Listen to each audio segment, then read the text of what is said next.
Um, Martial, what happened to the boy? So when this guy came around the block, he was seen as um the next big thing. Let's keep it real. He was seen as the next big thing. Anthony Martial, this is going to be the next young quality player because he was already on the map when he was very young. A guy said, "Oh no, man, this guy's going to be huge. This guy's going to take things to the next level." That was what the belief was. Um, and for a time, he was doing his stuff for Man United. Like I saw a clip on Twitter. I think it was a preseason game against Real Madrid where this guy just meandered and just waltzed through like three, four, five players. Like the guy's close control is insane. He is a technically gifted player. But football is complicated where talented players sometimes it just doesn't work. And what you have to realize as a manager is you can't um, fit a circle into a square peg. You can't keep fitting a circle into a square because it's not going to fit. If he is not producing, if he is not actually putting forth the performance needed to help the team, you've got to think about alternatives. You can't just say, "Oh no, I know he's good. I know he's amazing. I'll keep on giving him a try. Oh no, I know he's amazing. I know he's amazing. I know he's talented. I'll just keep on giving him opportunity after opportunity." No, if it doesn't work, doesn't mean it's not talented, but just does not work for the setup you currently have. And let's keep it real. Martial is I think he's in Class C. He's currently a Class C brick. The Brick Academy does not discriminate. Anybody can be up inside Siberia. And he's just fallen out of form.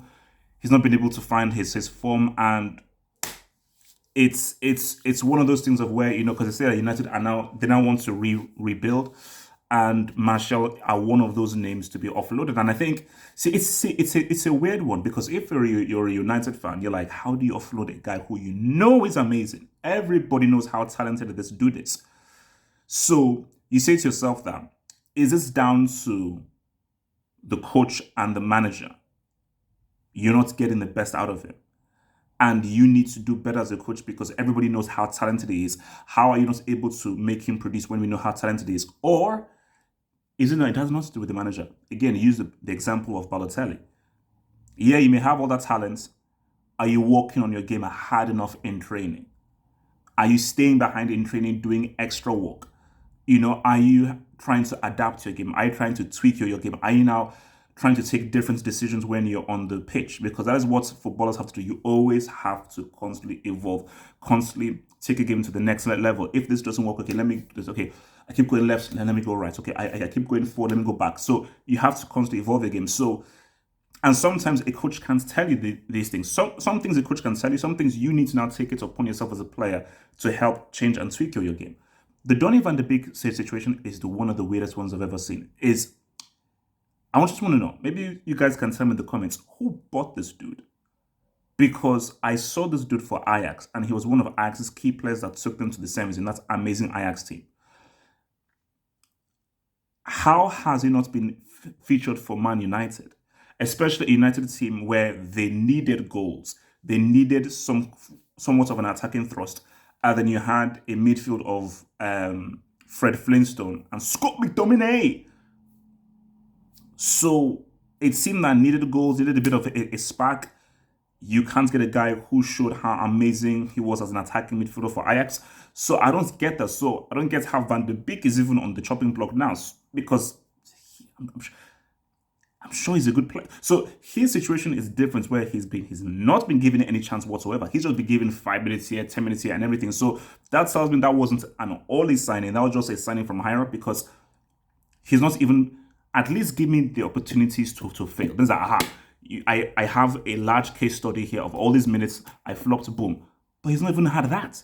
So he's been given a super raw deal in how he's been treated because he's hardly freaking played that. Because there's times I say, wait a minute, are you sure United bought Van de Beek? Because I hardly see this freaking. Did they get him on loan? I have no idea. So, but United have to rebuild. I mean, in my opinion,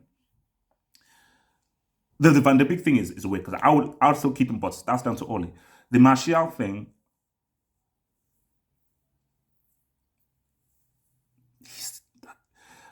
you don't let him go. and you have it's a tough one. It's a tough one because I just don't know what's happening behind the scenes because you can't let a guy that talented go. You can't. You cannot let a guy that talented go. But if he's not playing well and you can get money from him, because here's the thing, it's a situation where like, all right, it's not working. You sell him for some money, and he now suddenly does amazing at another club. It's like the Jesse Lingard thing. Moved to West Ham, it just popped off. So maybe what Martial needs that it will never work at United for whatever reason it may be. He now goes to another team, Chelsea, and he may pop off there. So maybe the right move is cut ties and just you have to now look a different way because maybe it's not worked for him. But let's see a guy that talented go. I don't know. Tell me guys what you think. Like the vid, subscribe, remember to follow your boy on Patreon for that support. Peace out, stay true, one love.